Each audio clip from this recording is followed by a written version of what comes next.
So It's almost tomorrow on the East Coast. it's true.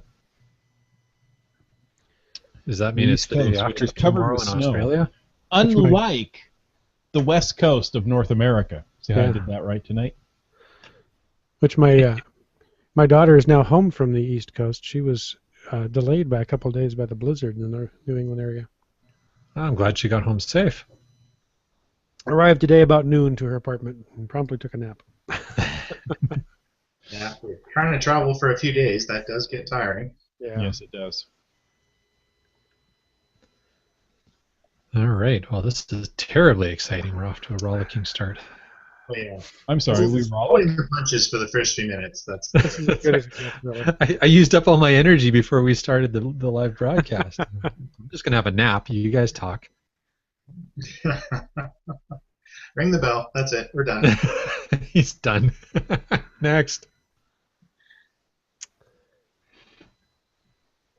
Scrolling down through the show notes, and I see there's a Wits End piece, and it Uh-oh. refers to Wits End and I. Hey, well, Oh. you know. Well done. But he has referred to himself in the third person before. I was going to say, somehow that's probably my fault. Haven't we all? Yeah, just below that, there's a bad cop comment, and Land Monkey says, "Great point, Wits End." So just change who says them and be done. Oh, wait, you know, we're live, and people are hearing us mess up their show notes already. Well, it changed the thing where it says Wits End and I to Bad Cop and I, and then that sentence makes sense. What are you doing? No, not that one. Oh, yeah, that one. All right, yes, both. You're right. Never mind. Don't listen to me. What? You know, it Now, took me up till now start listening to me again. Oh, huh? It took me a long time to be able to write for someone else in their voice to understand, well, this is what they would say.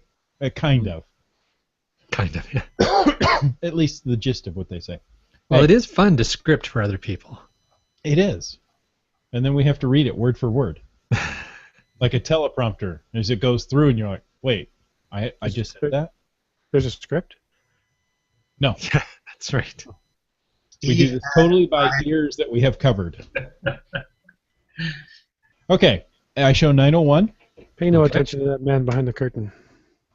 So I am going to hit record, play some music, and Wits End will bring us in. Play that funky music, white boy. Thank you. Which one? Which music? Which white Or boy? which white boy? Okay, hush. We're all white and nerdy.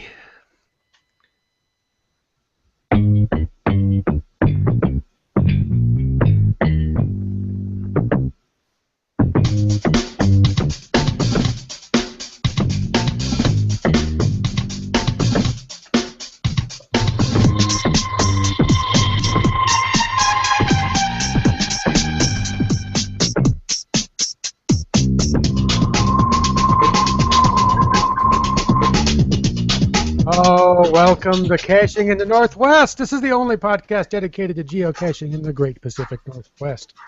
We'll talk about caches and cachers unique to this little corner of the country tonight, so grab your soldering iron and boot up your Arduino box. It's time to go caching in the Northwest. Arduino. Isn't that a fun word to say? It is. Now, And a we fun thing to can't, play with. oh, yes, that's true. We can't talk Techno-Caches without bringing in our Canadian cyborg co-host. Some say he loves to consume tech, and others say he's a monkey robot from the future sent to stop John Connor. All we know is he's called Land Monkey. I am back. And tonight we will broadcast the entire show in binary, or perhaps not.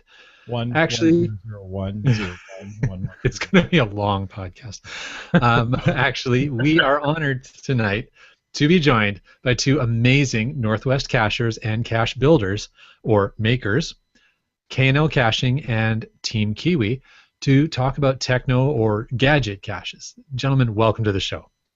Thank you. We're glad to be here. Yeah, glad to be here. Now, folks, before we launch into today's show, I just wanted to take a moment to very sincerely extend the sympathies of all of us at Caching the Northwest to the friends and family of geocacher Hot Rod 2, who did pass very suddenly 2 weeks ago. He will most certainly be missed by many. Now, on another important note, I wanted to share with our listeners about an upcoming event in the Northwest. Now, usually geocaching events are all about getting together and catching up on our adventures, but on February 25th, anyone who can should get themselves to the event GC5KZX7. It was just released this morning. That event is hosted by Metrovan Geocachers, and it is going to feature the North Shore Search and Rescue folks teaching us geocachers how to prepare properly for backcountry hiking and geocaching adventures, and how to make sure that if something goes wrong, we have the knowledge to get out safely. Sure, you'll get a smiley for attending, but you'll walk away with life-saving knowledge. So that's always worth important. Yeah. Yeah, thank you. So those are my important announcements, and now we are going to get back to our guests and tonight's topic. Thank you for the public service announcements. We need those.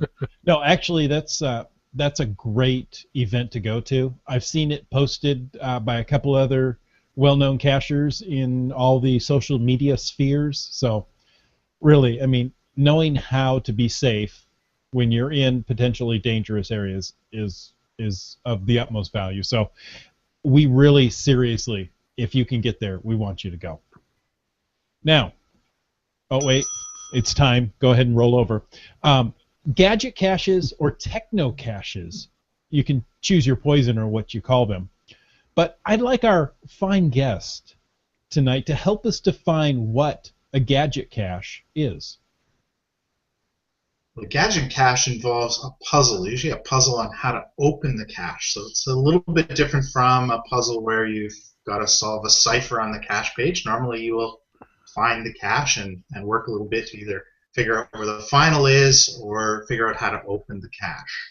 And these are often using electricity or electronics. Although I know you covered gadget caches a few weeks ago and you had a few other categories as well. So yeah, we use what's called an Arduino, which is a small microcomputer, and basically they have inputs and outputs, and an input can be something like a temperature sensor or a button or something like that, and on the output is usually an LCD screen which displays, hopefully if you solve the puzzle, the coordinates to the final cache. Or maybe a teaser or a hint if you didn't solve it correctly or something, huh? Those are yeah. They're great little tools. Those Arduinos are so versatile and so fun to work with. How did you get started with Techno-Gadget caches? Well, I was intrigued by reverse geocaches when I first started looking into these things. They're quite a popular topic. You start with the cache, you have to take it to a specific location before it opens.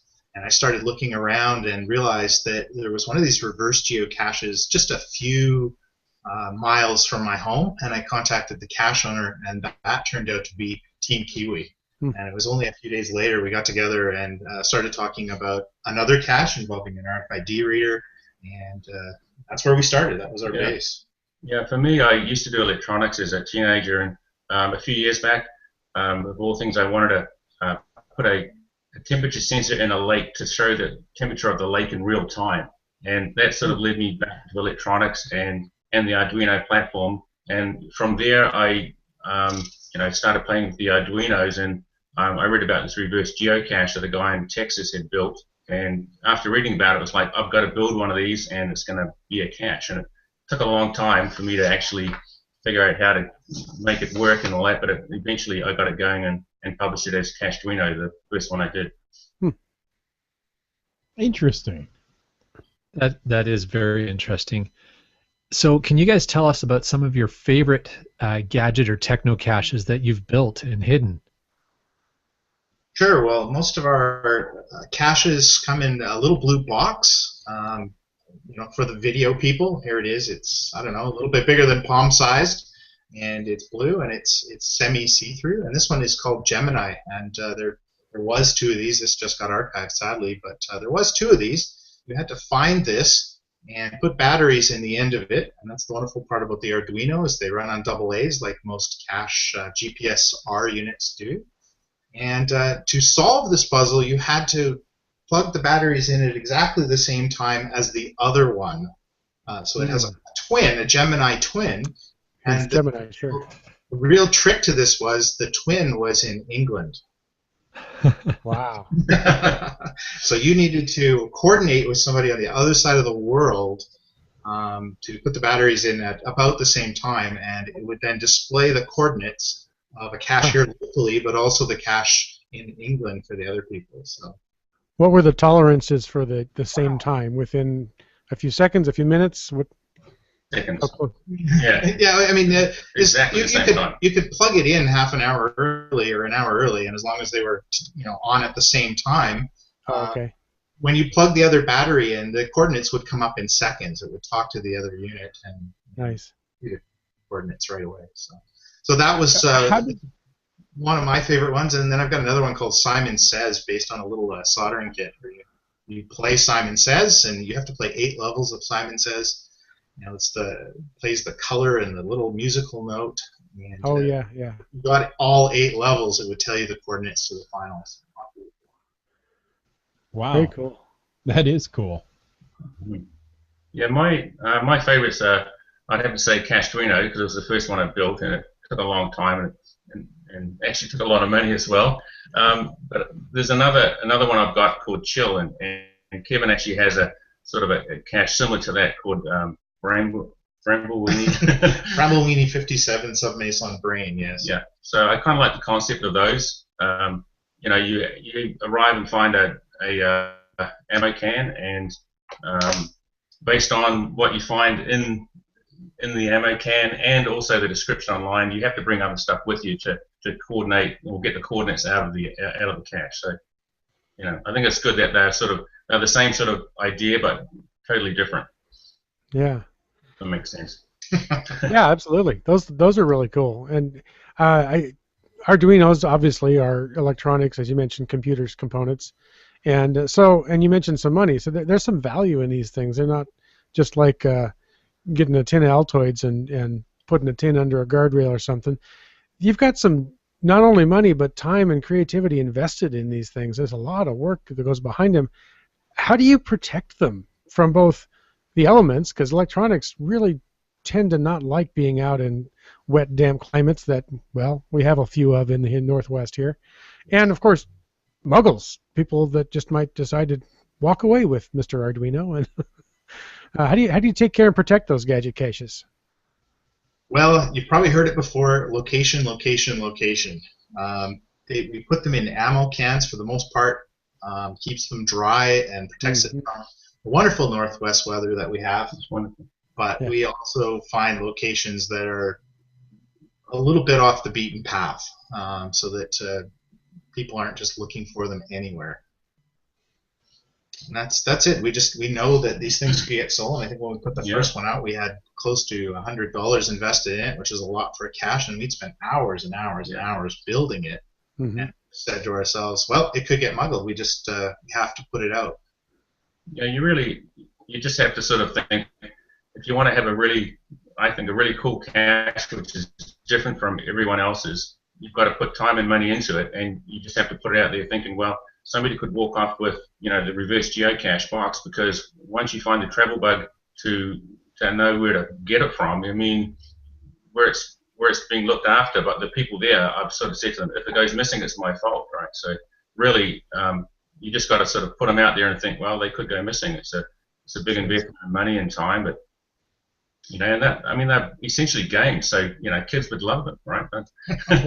You can found them, right? If the muggle kids found them, they'd be gone. So yeah, you just got to believe that, well, you just got to think they could get stolen and just live with that fact, really.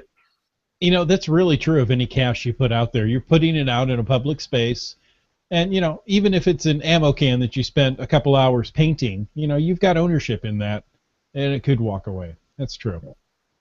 Now, I've always wanted to do a gadget cache, and I really do want to get into Arduino. Where would I start? Wow, that's I think I'll let Steve talk a little bit about VHS, but there's lots of resources online for the Arduino.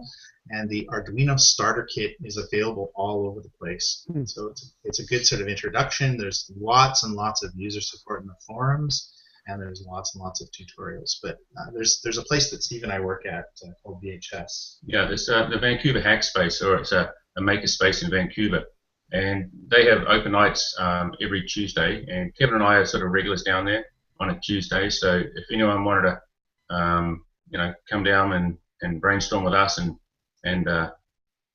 get some ideas or work on them, then we're down there, and there's lots of people knowledgeable in programming and electronics down there as well.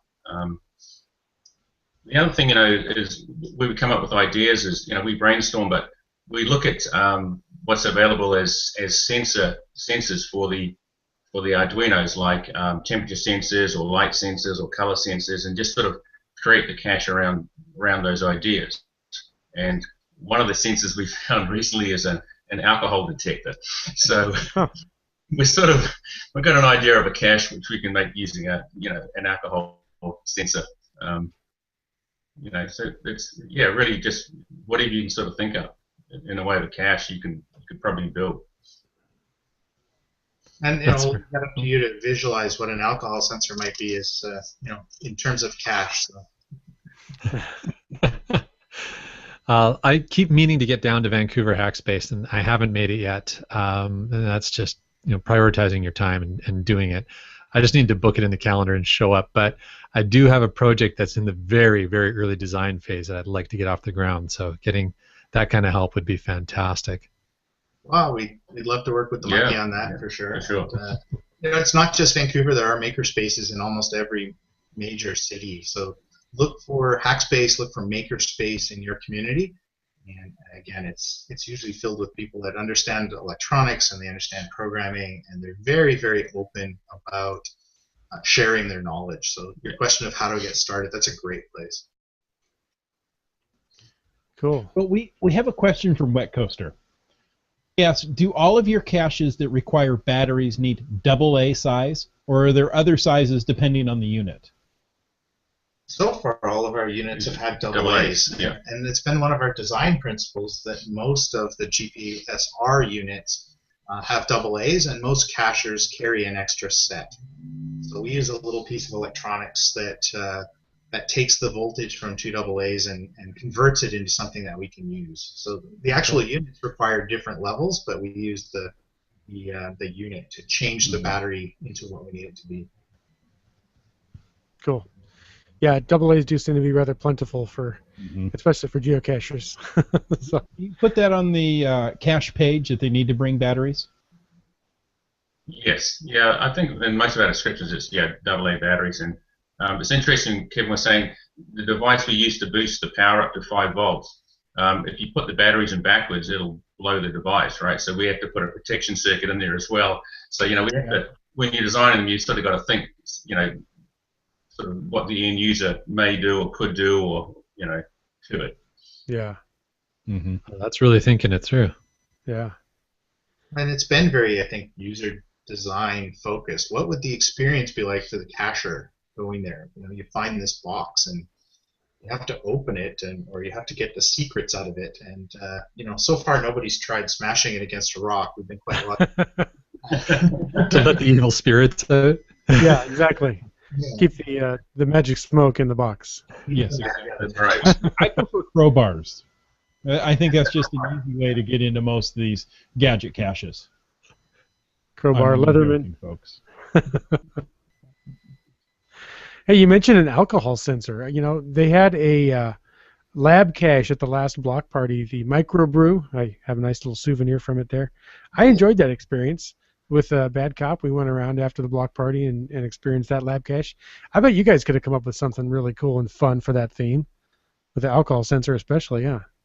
Well, look forward to it coming out soon. Yeah, it's a work in progress. I think there's probably got to be a lamppost cache outside of a pub.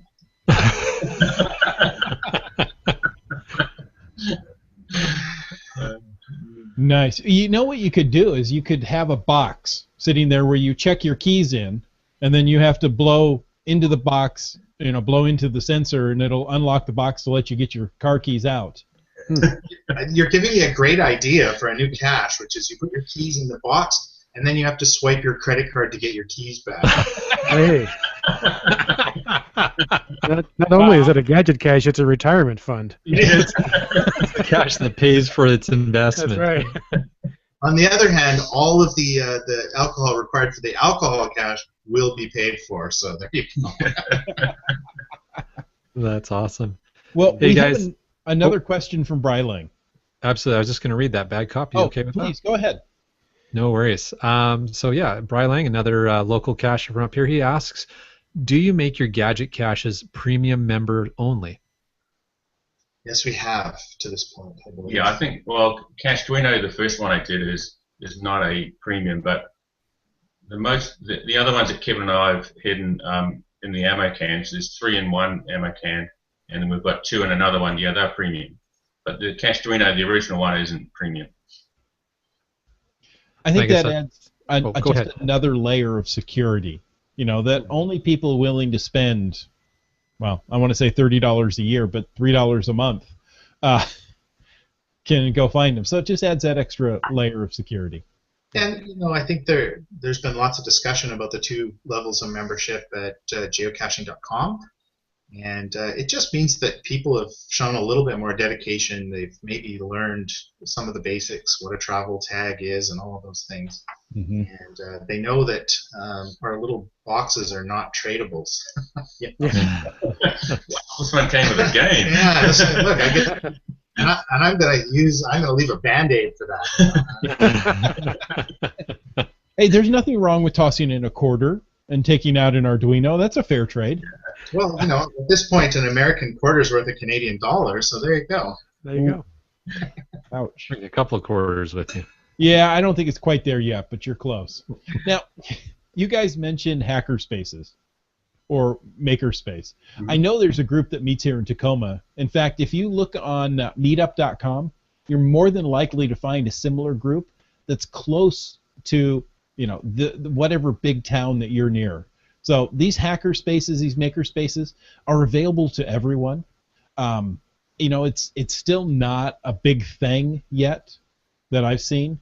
So you might have to look for them a little bit, but you'll be able to meet gentlemen like yourself, and that will help you with these gadget caches. Not only electronics, but if you just want a physical gadget cache, you can go there and get some help as well. Absolutely, and it's not just an empty space with a bunch of nerds in it. These spaces have tools as well, so it's common to have laser cutters and 3D printers and table saws and screwdrivers. So if you're finding yourself in an apartment and you don't have a whole workshop, this is a perfect place to come and use tools and work on those sorts of things. No, absolutely great points. And I, in fact, recently learned through meetup.com that there's a hackspace group that's just started fairly recently in Langley, British Columbia, out in the Fraser Valley, for any of our listeners who may not want to cross too many bridges. And while I don't think that helps any of our listeners out if they're outside of that Fraser Valley region, it's just to make the point that we definitely, it's a growing thing, the whole hackspace movement, but I definitely, the first time I heard about it was from talking with K&L Caching and learning about exactly how that all came to be. It's just an exciting movement. I mean, I think a lot of us, at least on the podcast here, are makers at heart and have made things and hacked stuff together, and it's so fun to be creative on a technical level and that kind of thing. So, we got K&L Caching, Team Kiwi. Before we kind of close up our podcast here, we try to keep our podcasts not too long. Do you have any sneak previews of any new techno or gadget caches that maybe are in the works, coming soon, ready to be released, that you could give us a little hint, sneak preview, teaser about and share with our listeners? Yeah, well, Kevin and I are working on a cache with an idea with a local cacher here, Jeep Girl. And if anyone's met Jeep Girl, one of her passions is, well, we won't say, but it's sort of based around something she likes, and it's going to be full-on techno cache. It's going to be batteries not included, but you'll need to it'll be in a blue box the same as all the other ones. So yeah, that's a work in progress right now. And there's also another ammo can one. This is not one where the cache is in the ammo can. It's just one where the cache is built right into the ammo can. Look at that. Yeah, there's Wow. there's some pixel displays there, and there's an Arduino, and so this one is on the works. I will say that this is based on. I mean, you see a lot of puzzle caches where the puzzle like this is on the cache page, and it's one of the standard codes that you see. However, this one is audible, and you will decode it based on what you hear. So you'll put the batteries in, and it will play the code for you, and it's up to you to decode. So this one's in the works as well. Very nice. Wow, that's really cool. That is very cool. Now, It's Arduino based, and we use the laser cutter to cut the plexiglass, and all done at the makerspace. cool. Now, I don't know if we talked about this, but if it doesn't get stolen, how long have these Arduino-based puzzle caches been out in the wild? Your Cache Arduino's been up the longest, I think. Yeah, Cache Arduino actually it sits indoors. Obviously, I won't say where. I can't really say where it is, but it's close to where I live, and it's a place which is sort of open during the day, and it's I'm very surprised because anyone can basically walk in and say, I want the geocache. They're not allowed to say, I want the cache. Give me your cache. That may not go over. There's a warning on the cache page not to ask for the cache. So, I mean, that's been there for years, and it sort of, when I first put it out, it got a lot of people wanting it, and there's a lineup to sort of get it. Not so much nowadays, because I think most of the diehards have sort of done it. But I'm really surprised that, because originally it was like for me, $150 investment. I could build it cheaper now, knowing what I know now, but it's lasted for years. The other ones, a couple of years, out in the wild. The Arduino cache, which is based on RFID technology, is the first project that we worked on together. That's out in the woods off of an extremely popular trail, and it's been there for 2.5 years. Yeah. So yeah, they do last. Very cool. Very cool. And, well, we have another question or comment from Wet Coaster that says, okay, this year's target is to go and find some of these caches. yeah, definitely. Well, And, congratulations and have fun. I know Land Monkey was out and did the Beacon cache, and I have Zendochium, so there's that one, and between us we have another 5 or 6 or 7 caches in the area. So. Yeah, there's one particular park. If you hit that, you can get a lot of these. Yeah, so we tend to put these in an ammo can. Put 3 of them, 2 or 3 of them in an ammo can. You find the ammo can. It's designed so there's a park bench very close by, and you sit down and play Simon and solve some math puzzles, and Nice. and then put it all back, and the finals are within walking distance in the same park. So. If I'm not mistaken, there's a certain Land Monkey video that shows something very similar to that. I think that Land Monkey video is those caches, yes. Yeah, it is. It isn't. And as I often try to do, it was done with permission, so made sure that these guys gave the thumbs up first. Well, Very gentlemen, classy. thank you so much for joining us tonight, and we'd love to have you back sometime to get into more details in this in the future. And this is a topic that we're going to need more than just a single episode to do it justice. Well, we'll have our agent call your agent, and we'll do lunch. I love it. Yeah, I got to get into it. Okay. So who am I calling then? We'd be happy to come back. Thank you very much for having us on, for sure. Yeah, good. Fantastic. Thanks, guys. And folks, our loyal listener and viewers, we want to let you know that we have been putting our noses once again to the caching podcast grindstone, and we have some great shows lined up for you. We're setting the bar with these shows like today, and man, we're just working hard at it. So next week, we have Lookout Lisa from Cache Advance joining us to talk about what's new for geocaching trackables in 2015. And on February 12th, we are going to continue the challenge caching series with a show about how to use online tools to help you with those challenge caches. February 19th show will feature another special guest from the Northwest to talk about Northwest trails. Bad Cop, is there anything else we want to share? Well, we always want your feedback. We want to do shows that you want to hear. So, send that feedback. In fact, you know what I'm going to say? I'm going to say thank you. Thank you for taking the time to listen to this episode of Caching in the Northwest. Don't forget that you are part of the show. Call 253-693-TFTC and leave us a comment, correction, or question any time of the day or night. Of course, you can email us at feedback@cachingnw.com. Don't forget to visit that cachingnw.com for show notes on this show or more about any of the other Caching in the Northwest episodes. Also, your support helps keep quality shows coming. So if you like this show, please click the PayPal button on the website. This show's licensed under Creative Commons Attributions 3.0 license, copyright 2015 by Chris Umfanale.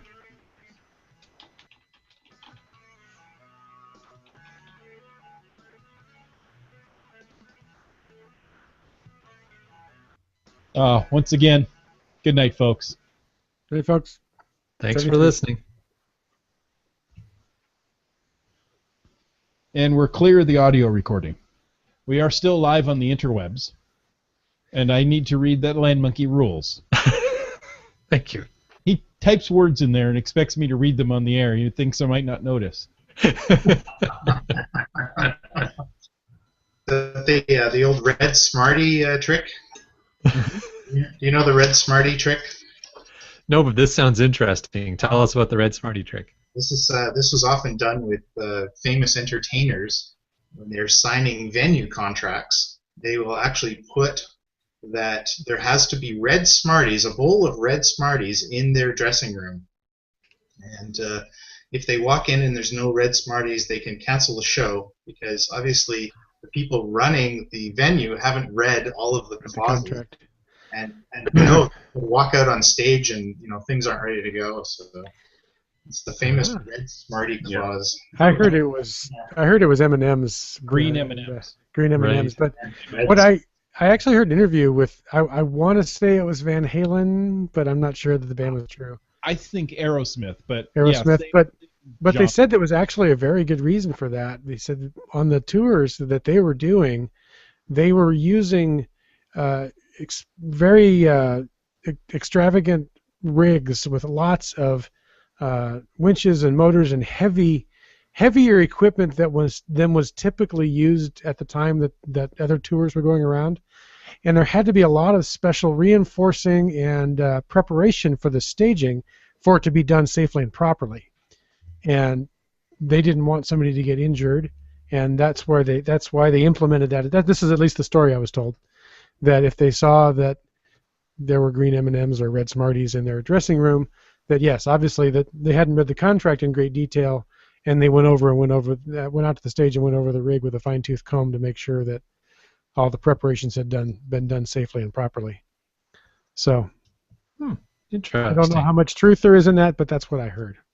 Yeah, that was the same thing. I heard to that extent that it forced them to read the contract. They knew, okay, yeah, there was something else they were looking for. It just wasn't, to be a jerk and say I need this particular thing. Yeah. But that shows that you read the contract and you've looked it over. So. Well, I just have to give the heads up though to Team Kiwi and KNL Caching that I have yet to see the red Smarties in my office, so good luck with that. I never got your contract. I thought you were contract. So, does this mean all this time I've not been paying you? Well, you've been paying me exactly what I'm worth, so I think we're fair. Oh, ouch. That's not true there. He talked about a contract, but he referred to it something. What was it? Price on the head? Is that? I think it was something that was different kind of contract. Maybe it's a different kind of contract. You should double his salary. That's what I'm thinking. Yeah. No, the kind of contracts that I deal with often go through a man named Guido. Yeah. Yes. He's got the broken nose, The kind of contract you can't refuse. Yeah, exactly, or understand. Give you a contract you can't understand. That's right. You've worked with our supply chain. Okay. Yeah. Better call Sully. Well, guys, thanks for coming on the show tonight. Yeah, this is great. Well, thanks There's for a lot of- Awesome. It's fun to show off our toys and let other people know how to get started. So. Well, one of the things that I loved showing off K&L after I came over for that visit the one time, and you were showing me everything with the 3D printer, is I've been showing off the little ninja frog, Yeah. making everybody jealous.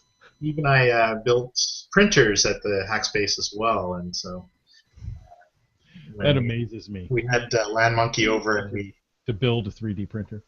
we printed these little 3D frogs. This one is actually glow in the dark white, so you can charge him up and he glows green. So. Nice. Wet Coaster wants to know, Land Monkey, do you get double the money for 2 shows in one night? Oh, absolutely. I get paid exactly what the bad cop gets paid. Yeah. And, Land Monkey gets his cashing in the Northwest pay doubled every few episodes. As he takes on more responsibility, I compensate him for that. So I just want to let you know that Gadget caches they are. find the cash you will not.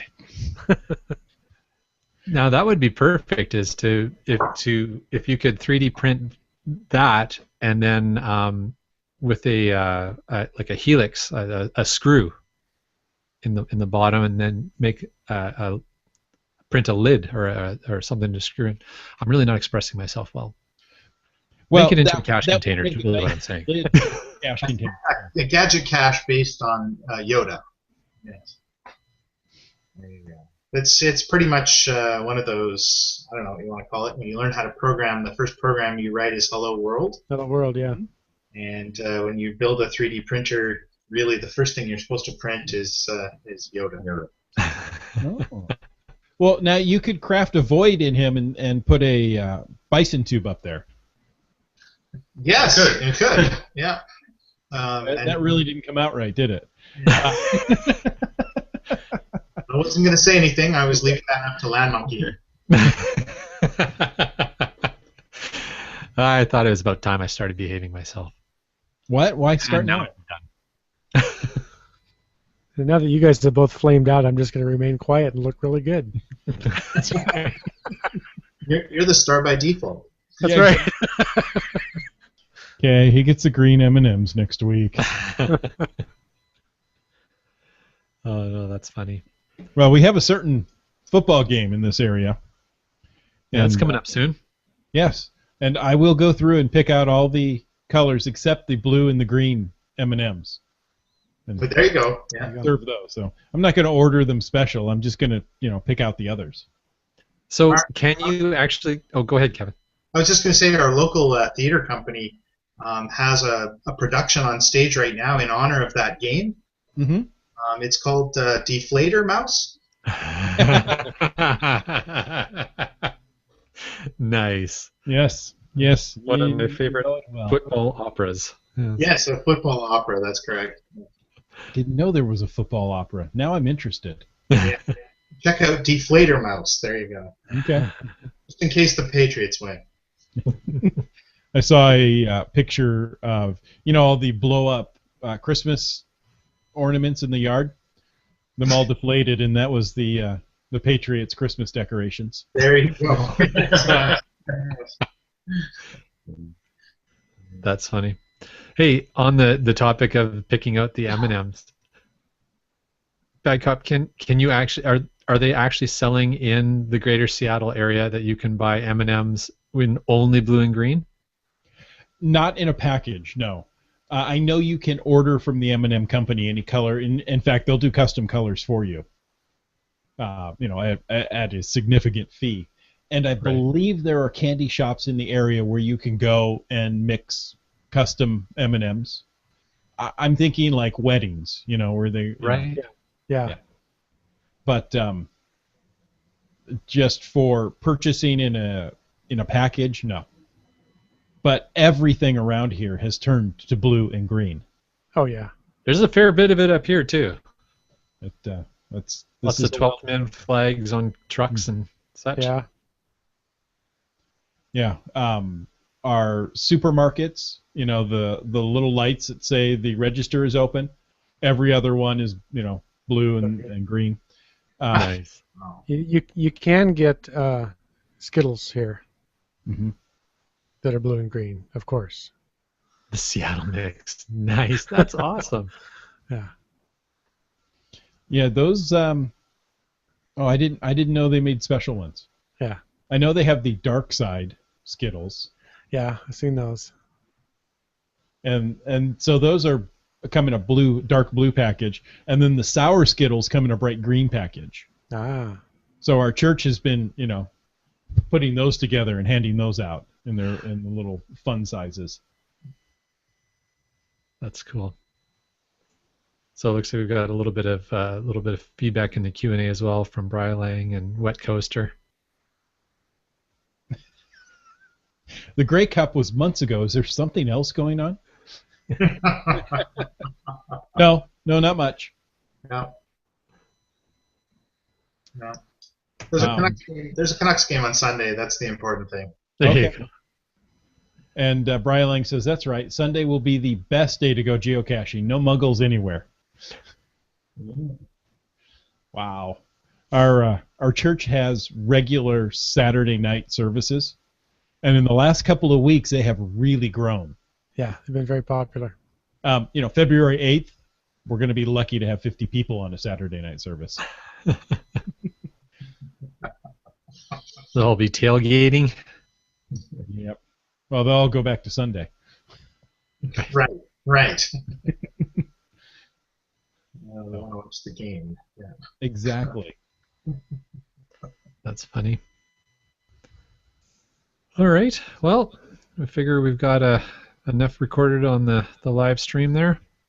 Yes. Good night.